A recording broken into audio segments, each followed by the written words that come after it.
Credit for unused sick leave in your FERS retirement. Let's break it down on this episode of the Hawaii Retirement Show.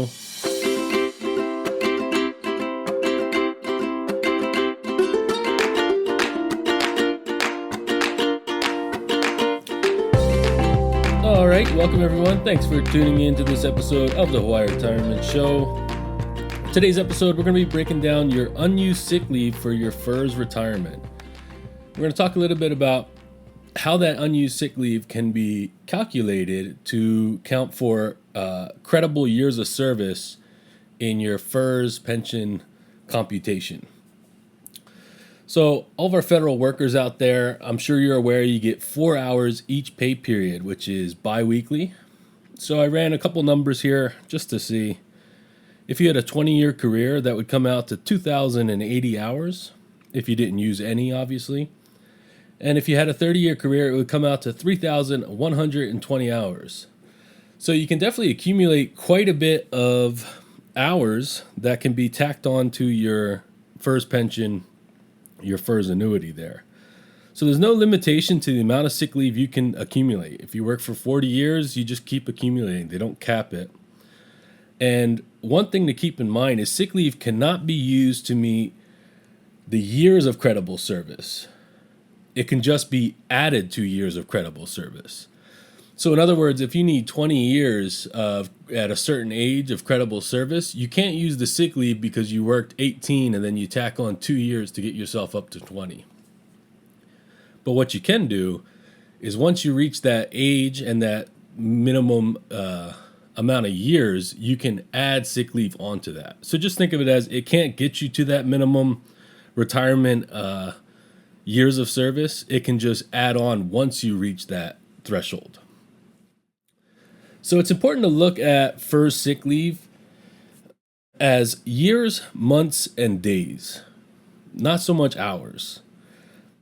Reason being is when they do the calculation, we're gonna calculate things using 30 days as a month and obviously 12 months in the year. So 33 days of sick leave would equal 1 month and 3 days. Now, why that's important with the days aspect is your sick leave for the computation purposes only uses years and months. So any days you have remaining, they get dropped off the calculation. You just kind of lose them. So to give you an example, let's say you worked 25 years, 4 months, and 16 days. That is your total years of service that you worked. And in sick leave, you have 4 months and 24 days. So your actual was 25, 4 months, 16 days. Your sick leave is 4 months and 24 days. If you add those up, what you get is 25 years, 9 months, and 10 days. So that's going to be used for your calculation.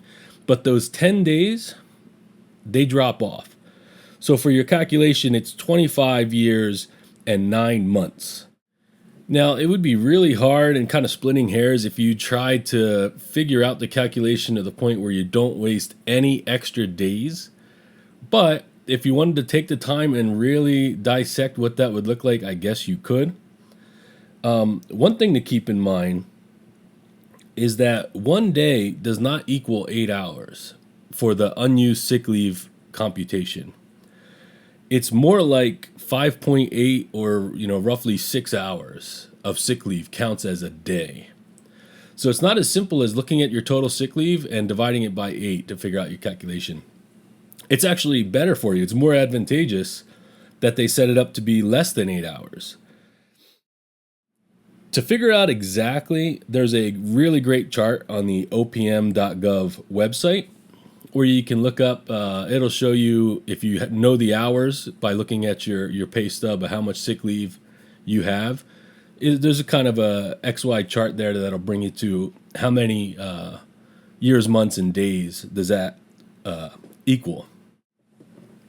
And so that pretty much wraps it up here for your unused sick leave counting towards your FERS retirement and the computation. If you have any questions or want me to talk about anything in more detail related to the FERS retirement, shoot us an email at aloha@hawaiiretirementshow.com, and we'll catch everyone on the next episode. All right. The opinions and statements presented on this show are for general information only and are not intended to provide specific advice or recommendations. Never make any investment or financial decisions based on information offered on this show without first consulting your financial, legal, or tax advisor. All economic and performance information mentioned on the show is historical in nature and is not indicative of any future results. All indices mentioned on this show are unmanaged and cannot be invested in directly. All information is believed to be from reliable sources. However, we make no representation as to its completeness or accuracy. Lastly, all opinions expressed by Jason Cutitta and any guests on the show are solely their own opinions and do not reflect the opinions of or are endorsed by ToBA Financial. For Jason Cutitta, investment advisory services are offered through ToBA Financial LLC, a registered investment advisor offering advisory services in the state of Hawaii and in other jurisdictions where exempt from registration.